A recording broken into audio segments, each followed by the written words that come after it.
প্রত্যেকটা মানুষের কাছে করজোড়ে আবেদন করব, তৃণমূল যদি আপনার বাড়ি থেকে টক দই চুরি করতে আসে, যদি শশা চুরি করতে আসে, যদি ডাব চুরি করতে আসে, পাতি লেবু চুরি করতে আসে যেটা গুলে শরবত হয়, এগুলো খেলে পেট ঠান্ডা হয়, মাথা ঠান্ডা হয়, এই চুরিটাকে অ্যালাউ করুন।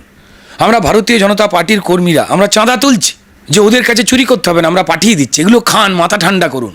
আজে বাজে বকছে, খিস্তি গালাগাল করে ফেলছে তৃণমূল নেত্রী স্বয়ং, মুখ্যমন্ত্রী স্টেজে দাঁড়িয়ে খিস্তি দিচ্ছেন। তা কুণাল ঘোষের কী অবস্থা? এই কপালের দোষ কুণাল ঘোষ। যদি তার এই কথাটা বিশ্বাস করেন তো তাহলে আপনাকে জানতেই হবে যে হাতি জাঙ্গিয়া পড়ে। দেখুন, প্রথম কথা বলবো যে তৃণমূলের স্টাইলটা হচ্ছে, দেখুন রাজনীতির ক্ষেত্র কারুর পৈতৃক সম্পত্তি, এটা আমার বাবার জায়গা বলে নয়। রাজনীতিতে সমাজের যে কোনো ধরনের মানুষ যারা সমাজ সচেতন, তারা যে কোনো জায়গায়, তিনি কৃষক হতে পারেন, শ্রমিক হতে পারেন, তিনি চাকরিজীবী হতে পারেন, ব্যবসায়ী হতে পারেন, শিল্পী হতে পারেন, শিক্ষাবিদ হতে পারেন, তারাই রাজনীতিতে আসবেন যাতে রাজনীতি সমৃদ্ধ হয়। কারণ রাজনীতির আসল উদ্দেশ্য, আসল কথাটাই হচ্ছে নীতির রাজা। অর্থাৎ রাজা সেই নীতি প্রণয়ন করবেন যাতে সর্বস্তরের মানুষ তাদের জীবিকা ভালো থাকে।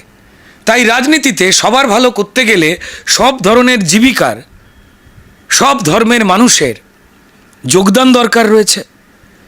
কিন্তু তৃণমূল একটা দারুণ প্রসেস করে যে তারা রাজনীতিতে সমাজের বিভিন্ন স্তর থেকে মানুষ আনবার নাম করে সেই পরিচিত ব্যক্তিদের নিয়ে আসে যারা একটু বেশি সহজ সরল, যারা নিজের অভিনয় প্রফেশনটা বাদে সামাজিক ন্যায় অন্যায় সম্পর্কে অত বেশি জানেন না। তাদের বোঝানো হয় তুমি থাকো না, বাকি পরিশ্রমটা আমরা করে দেবো, তুমি তোমার শুটিং করো, তুমি তোমার কলেজে পড়াও, বাকি এদিকে মাথা ঘামাতে হবে না। তারা সহজ সরলভাবে এই ট্র্যাপটায় পা দেন। তারপর তারা যখন তাদের যে বেসিক জনপ্রিয়তাটা, সেইটাকে কাজে লাগিয়ে তৃণমূল যখন ওই অঞ্চলটা জিতে যায়, এমএলএ এমপি বানিয়ে দেয় এদের, কারণ মানুষ তো এদের ভালোবাসে। পড়াশোনা জগতের মানুষ, কবি, সাহিত্যিক, শিল্পী, এ আজকের ঘটনা নয়। স্বাধীনতার আগে থেকেই রাজনীতিতে তাদের যোগদান বরাবরই ছিল। এটাই পশ্চিমবঙ্গ। যারা অনেকে লুজ কিছু মন্তব্য করে, কেন ভুল মন্তব্য করে ফেলেন, তারা নিজেরাই পশ্চিমবঙ্গের ইতিহাস জানেন না। শিল্পীদের যে জনপ্রিয়তাটা, শিল্পীদের যে সমাজ যে পছন্দ করে, সেইটা কাজে লাগিয়েই রাজনৈতিকভাবে শাসকের দুর্নীতির বিরুদ্ধে তারা সহজভাবে মানুষকে বোঝাতেন। তাই রাজনীতি এবং শিল্পী বা শিক্ষা জগৎ এটা একসঙ্গে জড়িয়ে পশ্চিমবঙ্গে, অন্য কোন রাজ্যে হয় জানি না। আর ভারতবর্ষকে রাজনীতি শিখিয়েছিল পশ্চিমবঙ্গ। তাই রেগুলারের রাজনৈতিক ব্যক্তিত্বর সঙ্গে শিল্প জগৎ, শিক্ষা জগৎ, তাদের যোগদান পশ্চিমবঙ্গে স্বাধীনতার আগে থেকে ঘটে আসছে এবং ঘটছে। কিন্তু তৃণমূল এটাকে কাজে লাগিয়েই শুধুমাত্রই যারা জনপ্রিয়, যারা পরিচিত মুখ আমাদের মতো, তাদেরকেই বাছে, যাদের সামাজিক সমস্যাগুলোর জ্ঞান কম, যারা সমাজ জানে, যারা রাজনৈতিক ঘোর প্যাঁচ বোঝে, তাদেরকে প্রার্থী করে না এরা। এবং তাদের মুখকে দাঁড় করিয়ে সব মানুষের জনপ্রিয়তা নিয়ে, কারণ সে তো জানে এ তো চাল ডাল কয়লা চোর নয়, এ তো ভালো মানুষ, তাহলে কে ভোট দিয়ে দিই। কিন্তু যেই ভোটটা পেয়ে যায়, সঙ্গে সঙ্গে সেই এলাকায় তিনি বিধায়ক হন বা তিনি সাংসদ হন, সেই এলাকা শাসন করবার জন্য তৈরি থাকে আরও কিছু ক্রিমিনাল তৃণমূলের। দেখুন, মিমি, নুসরাত, এদেরকে নিয়ে অনেক খারাপ কথা বলা হয়েছে, অনেক কিছু বলা হয়েছে, অনেক সমালোচনা করা হয়েছে, আমরাও করি রাজনৈতিক ক্ষেত্রে। কিন্তু তৃণমূল বেছে বেছে এদেরই নিয়ে এসছে, এরা সহজ সরল বলে এই ক্ষেত্রে সামাজিক জ্ঞান সম্পর্কে।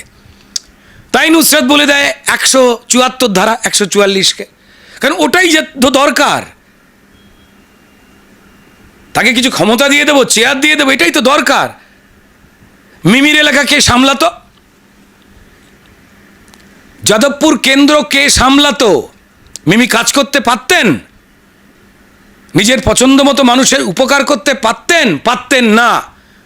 নুসরাত চাইলেও পারতেন না। তার কারণ যাদবপুর বিধানসভা কেন্দ্র সামলাতেন এবং সামলান। এখন সায়নিগঞ্জ দাঁড়িয়েছে যে কদিন আগে শিবলিঙ্গে কন্ডম পরিয়েছিলেন আর এখন ক্ষমা চেয়ে জয় শ্রীরাম করে রামনবমী পালন করছেন। যার এই কয়েকদিন রাজনীতিতে এসেই চাকরি চুরি স্ক্যামে তার বাড়ি গাড়ি সম্পত্তি নিয়ে প্রশ্ন উঠে গেছে, ইডিতে হাজিরাও দিয়েছেন, তিনিই প্রার্থী হয়েছেন। মানুষ কাকে ভোট দেবেন মানুষ বিচার করুন। যাই হোক, সেই এলাকা সামলাতেন এবং সামলাচ্ছেন শওকাত মোল্লা। ভাঙড়ের শওকাত মোল্লা পুরো যাদবপুর কন্ট্রোল করেন। যে বোমবাদা মোল্লা ক্রিমিনাল মমতা বন্দ্যোপাধ্যায় বলেছিলেন, আজকে তাকে প্রোটেকশন দেন জেড ক্যাটাগরির নিরাপত্তা দিয়ে মমতা বন্দ্যোপাধ্যায়, তিনি যাদবপুর সামলাচ্ছেন। এর আগে জিতিয়েছিলেন কার মুখ দেখিয়ে? মিমি। কিন্তু উন্নয়ন, উন্নতি, চুরি, দুর্নীতি কী হবে কে ঠিক করবে? শওকাত মোল্লা। আর শিক্ষিকাকে জগ ছুঁড়ে মারা আরাবুল। আর এই বসিরহাট মানে যেখানে সন্দেশখালি, এই নুসরাত জাহানের এই লোকসভা কে রাজত্ব করতেন? নুসরাত জাহান নয়। তিনি যেতেন না, তাকে যেতে দেওয়া হতো না। সেই খেলা জানতে হবে তো। শেখ শাহজাহান যে এখন জেলে। তাই যারাই দাঁড়িয়েছেন তৃণমূলের পক্ষে, আমি জানি না এটা তাদের বিচার, তাদের বোধ বুদ্ধি। রচনা বন্দ্যোপাধ্যায় আজকে তিনি ট্রোলড হচ্ছেন, হাসির খোরাক হচ্ছেন। ধোঁয়া ধোঁয়া ধোঁয়া, টক দই, হা হা হা কী সব করে ফেলছেন। তিনি নিজেই বলছেন, আগে আমার হাসি দেখে মানুষ ভালো বলতেন, আর আজকে মানুষ ট্রোল করছেন কেন জানি না। আপনি জানেন রচনা দেবী, বা সরলতায় আপনি বুঝতে পারেননি। তৃণমূল হলো ডয়শূন্য র, ডয়শূন্য রয়ের আকার। বুঝতে পারছেন না? কদিন আগে, এর আগে দিয়ে দুটো গালাগাল দিয়েছেন পশ্চিমবঙ্গের মুখ্যমন্ত্রী মমতা বন্দ্যোপাধ্যায়, যখন তৃণমূলের চোর জোচ্চোরকে জেলে পড়বার জন্য বিজেপি আন্দোলন করছে এবং জেলে যাচ্ছে তারা।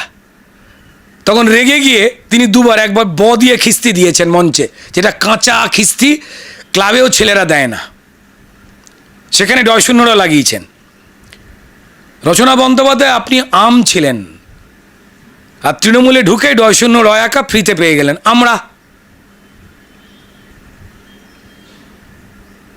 আপনারা এই রাজ্যে থাকেন, আপনারা জানেন আপনাদের তৃণমূল বড় করেনি। আমার বন্ধু কাঞ্চন মল্লিককে তৃণমূল বড় করেনি। আমার বিভিন্ন বন্ধু বিভিন্ন রাজনৈতিক দলে আছে, সিপিএমেও রয়েছে, বাচ্চা মৈত্র আছে, দেবদূত ঘোষ রয়েছে, দেবদূত প্রার্থী হয়েছে এবার। ভাই আপনাদের মানুষ বড় করেছে, গরিব মানুষ, মধ্যবিত্ত মানুষ, তারা আপনাদের আশীর্বাদ করেছে। তাই আপনার গাড়ি বাড়ি, নাম, টাকা, সৎ পথে রোজগার করা, পরিশ্রম করে। আর যে গরিব মানুষের আশীর্বাদে আপনার নাম অর্থ হলো, সেই গরিব মানুষের চাল ডাল, চাকরি, মান, ইজ্জত যে তৃণমূল চুরি করেছে, আপনি বেছে বেছে তাদের দলের প্রার্থী হলেন। আপনারা পাঁক তো মাখতে হবেই রচনা বন্দ্যোপাধ্যায়, ছোট তো হতে হবেই আমার বন্ধু কাঞ্চন মল্লিককে। আমি আমার শিল্পী বন্ধুদের বলবো যে আপনাদের যারা আশীর্বাদ করে বড় করলো, যে গরিব মানুষ, যে মধ্যবিত্ত, যে তৃণমূল দলটা তাদের সব কিছু চুরি করছে, চাকরি, মান, ইজ্জত, চাল ডাল, রেশন, আবাস, আপনি মানুষের ভালো করবার জন্য সেই চোর দলেরই প্রার্থী হলেন। ভাই, বোন, দিদি, আমি সায়ন্তিকাকেও প্রশ্ন করব। তার বাবা একজন অত্যন্ত সুনামী ভদ্র পুলিশ অফিসার ছিলেন। কেউ এইটুকু দাগ দেখাতে পারবেন না সায়ন্তিকা বন্দ্যোপাধ্যায়ের বাবার ব্যাপারে। আমি যে তিনজনের নাম বললাম আমাদের বন্ধু, আমার বন্ধু রাজ চক্রবর্তী, সবাই, আমি জিজ্ঞাসা করবো তাদের, এরা কেউ চাল ডাল, চাকরি, রেশন চুরি করেছেন? মান ইজ্জত চুরি করেছেন? মহিলাদের নিয়ে খারাপ কথা বলেছেন? না। কিন্তু যে দলের প্রার্থী হয়েছেন, যারা সবার সর্বনাশ করে, তারা করেছে। কেন অকারণ পাঁক মাখছেন গায়ে? ওখানে শ্রীরামপুরে কোন মহিলা কাঞ্চন মল্লিকের বিরুদ্ধে স্লোগান দিয়েছে? ভিডিও দেখাতে পারবেন কেউ? কাঞ্চন মল্লিক চাল চুরি করেছে, ডাল চুরি করেছে, কয়লা চুরি করেছে, গরু চুরি করেছে, মা বোনেদের ইজ্জত চুরি করেছে, কারো কোনো ক্ষতি করেছেন না। রচনা বন্দ্যোপাধ্যায় করেছেন না, সায়ন্তিকা করেছেন না, কিন্তু তারা খিস্তি খাচ্ছেন, গালাগাল খাচ্ছেন মানুষের কাছে। কারণ মানুষের চুরি যারা করেন তাদেরকে খাড়া করিয়ে যদি এরা জিতে যায় তাহলে এই এলাকায় লুট চালাবে তৃণমূল, এ তো সবাই জানে। তাই তো এই পাঁক মাখতে হবে। আর এই কল্যাণ বন্দ্যোপাধ্যায়, উনি তো উঠতে বসতে নিজের দলের লোকজনকে খিস্তি গালাগাল করেন, ছোট করেন, বিচারকদের বিচার শেখান। বিরাট বড় হনু হয়ে গেছেন। কে হরিদাস পাল? উনি একজন বিচারক, উনি একজন বিচার ব্যবস্থার সঙ্গে জড়িয়ে থাকা একজন লয়ার, ব্যাস। এত বড় বড় কথা কিসের? বিচারকদের বিচারের উনি কথা বলার কে? চারানোর যোগ্যতা আছে সেটার আগে হন। কেন হননি? যোগ্যতা ছিল নাকি? বিচারক হলে ওই শুধু মাইনেতেই সংসারটা চালাতে হবে, আর 2 নম্বরই রোজগার নেই, তার থেকে তৃণমূলের লয়ার হয়ে গেলে অনেক বেশি খুচরো ইনকাম, ডান দিক বাঁদিকের ইনকাম অঢেল, স্টেজে টলমল করতে করতে লোলা লোলু গাইতে পারা যাবে। সেই জন্য আর এই লোকটা তো সবাইকে অপমান করে। অভিষেক বন্দ্যোপাধ্যায়ের দলের পারিবারিক সূত্রে যে দলের সেকেন্ড ইন কমান্ড, লজ্জা আছে নাকি লোকটার? কদিন আগে অব্দি অভিষেক বন্দ্যোপাধ্যায়কে গালাগাল করলো, তারপর দিল্লিতে ওই অভিষেক বন্দ্যোপাধ্যায় যাকে গালাগাল করলো তার পাশে হাঁটু মুড়ে নুনুকুচুকু হয়ে বসে আছে। কে তিনি? সবাইকে গালাগাল করেন সবাই। আমার মনে হয় যে ওখানে কাঞ্চন মল্লিককে, তার জনপ্রিয়তাকে দেখে উনি হিংসায় ভুগছেন, সেই জন্য এই ষড়যন্ত্রটা করেছেন। আর আমি শিল্পীদের বলবো, ভাই অন্য কোনো রাজনৈতিক দলে আসবার আপনার দরকার নেই। আপনি কোথাও যাবেন কি না যাবেন আপনার ব্যক্তিগত ইচ্ছা,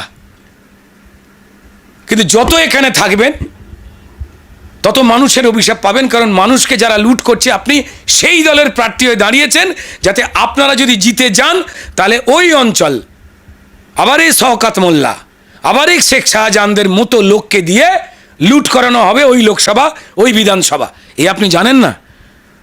আপনার তো মান সম্মান আছে, ঈশ্বরের আশীর্বাদ করেছেন, পশ্চিমবঙ্গের গরিব মানুষ, মধ্যবিত্ত মানুষ আপনাদের আশীর্বাদ করে এত কিছু দিয়েছে। যদি মানুষের ভালো কাজ করতে চান তো তাহলে একটুখানি সমাজ নিয়ে পড়াশোনা করুন, করে তারপর নামুন। আর ওই চোরের দলে থাকবেন না, তাহলে আরও পাক মাখতে হবে। এবার আপনি কি করবেন? নাকি কোনো লেনদেনের মধ্যে ঢুকে যাবেন, সেটা আপনাদের ইচ্ছা। দুর্ভাগ্যজনক। আর এই কল্যাণবাবুর মন্তব্য সবাই জানেন যে উনি মিথ্যেবাদী, অহংকারী, দাম্ভিক। কদিন আগে একজন মহিলা সাংবাদিককে, মানুষ কুকুর ছাগলকে এমন হ্যাট করে না যেভাবে কথা বলেছেন, দুর্ভাগ্যজনক। আমাদের লড়াইটা হয় মূলত চুরি দুর্নীতির বিরুদ্ধে। তৃণমূলের যে প্রার্থী দাঁড়াক তিনি আসলে চোরেদের সিম্বল, চোরেদের প্রতীক, চোর দলের প্রার্থী। তাই তিনি কে মাথা ঘামানোর দরকার পড়ে না। লড়াইটা সাধারণ মানুষের হয়ে, যে চোরেরা তাদের লুট করছে, ভুল বোঝাচ্ছে, তাদের হয়ে। বীরভূমে একটা বড় সংখ্যায় মুসলমান সম্প্রদায়ের মানুষ আছে। আমি একটু আগে যে কথাগুলো বলছিলাম, তারা যদি সাচ্চা মুসলমান হয়ে থাকেন তাহলে তৃণমূলকে ভোট দেবেন না তারা। কারণ তারা জানেন এই তৃণমূল শুধু হিন্দুর ক্ষতি করেননি, মুসলমান, শিখ, খ্রিস্টান সবার সমান ক্ষতি করছে। তাদের ছেলে মেয়েদেরও চাকরি গেছে, যে মুসলমান বলিউড ছেলে মেয়েরা রাস্তায় বসে রয়েছে। তো পরাজয় দেখতে পাচ্ছেন এই রাজ্যের বহু সিটেই তৃণমূল দল, মমতা বন্দ্যোপাধ্যায়। তাই এই ঘৃণ্য ষড়যন্ত্র, মানুষ হাসছেন। এবং তৃণমূলের যে মুখটা কতটা হিংস্র, আপনি সত্যি কথা বললেই আপনাকে জেলে পুরে দেবে। আপনি নিরপেক্ষ মানুষ, আপনাকে কোনো রাজনৈতিক দল বিজেপি করবার দরকার নেই। আপনি বলুন তৃণমূল চোর, আপনি জেলে চলে যাবেন। আপনি তৃণমূলের চুরি ধরে দেখে একটা ছবি তুলুন বা ফেসবুকে লিখুন, আপনার বাড়িতে পুলিশ চলে আসবে। পুলিশের কাজ কি? চোরেদের ধরা। কিন্তু পুলিশ কি করছে এই রাজ্যে? যারা চোরেদের বিরুদ্ধে কথা বলছে, চুরির বিরুদ্ধে কথা বলছে, তাদের ধরতে যাচ্ছে, সংবাদ মাধ্যমকে ধরছে। মুসলমান সমাজ দয়া করে জাগুন।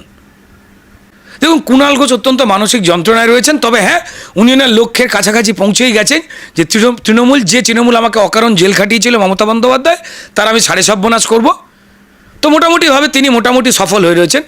যা যা কথাবার্তা বলেছেন, নিজের মান সম্মান তো নষ্টই করেছেন জেনে শুনে। নিজের নাক কেটে তৃণমূলের যাত্রাভঙ্গ এটা করতে উনি এসেছেন। তৃণমূলের মোটামুটি কপিনের শেষ পেরেকের নাম আসলেই কুণাল ঘোষ, কপালের দোষ। ঠিক আছে, কুণাল ঘোষের কথা যদি সিরিয়াসলি ধরতেই হয় তাহলে মমতা বন্দ্যোপাধ্যায় চোর এবং সারদার টাকা বেশি খেয়েছেন, এটা তো বিশ্বাস করতেই হয়। এর বাইরে তো কিছু বলার নেই, উনি তো বলেছিলেন। আমি বুঝতে পারছি না, আপনার মানে মিডিয়ার কি খেয়ে দিয়ে কাজ নেই নাকি? এলাকার দুস্থ মানুষ, গরিব মানুষ যাদের সর্বশান্ত হয়েছে তাদের ইন্টারভিউ নিন না। এবার আজে বাজে কথা বলা লোকের ইন্টারভিউ নেওয়ার কোনো কারণ নেই। উনি তো আবার প্রেসার টেসার দিয়ে প্রতিদিন নাকি আবার একটা কাগজে ফিরে গেছেন, সরে গেছিলেন, আবার ক্ষমতা হলে ঢুকে গেছেন, ওখানে তো মাইনে পান। সেই কাজটা করুন না। আবার ঘাড় নেড়ে নেড়ে এই সমস্ত কথাবার্তা বলছেন, মানে এত চাই কুণাল দা আপনার, এই কি ঠিক না তো। আর সংসারে মন দিন, যা সব বলছেন। আপনার প্রতিবেশীর কাছ থেকে খবর পাচ্ছি যে বাড়ির লোককে রাস্তাঘাটে বেরোলেই লোকে প্যাঁক দিচ্ছে, আপনি উল্টোপাল্টা কথা বলছেন। ঠিক আছে, প্যাঁক খাচ্ছেন, ঠিক আছে, আপনার গায়ে মোটামুটি এগুলো সহ্য হয়ে যায়, এই সমস্ত মানুষের নোংরা কথা ইত্যাদি। কিন্তু আপনার বাড়ির লোকেরা, পরিবারের লোকেরা, তারা তো পবিত্র, তারা তো কোনো দোষ করেনি, তাই না? তারা তো 3.5 বছর আপনার সঙ্গে কাঁথা কম্বল নিয়ে ওইখানে শুয়ে থাকেনি, তাই না? তো তাদের কথা ভেবে একটুখানি কম বাজে বকলেন। আপনার নয় মান সম্মান নেই ধরে নিলাম, কিন্তু আপনার বাড়ির লোককে তো আমরা সম্মান করি, শ্রদ্ধা করি, তারা তো নির্দোষ, একটু তাদের কথা ভাবুন। তবে আমি আবার বলবো, তৃণমূলদের বলবো যে দেখুন, আপনাদের ভাইপোদের দাঁড় করি আপনারা এত গালাগাল খাচ্ছেন, এত কথা শুনছেন, আমরা বা সাধারণ মানুষ আপনাদের এত বাজে বকবার জন্য যে টক দই এবং পাতিলেবু এবং শশা কিনে পাঠিয়ে দিয়েছি, খবরদার একা একা খেয়ে দেবেন না।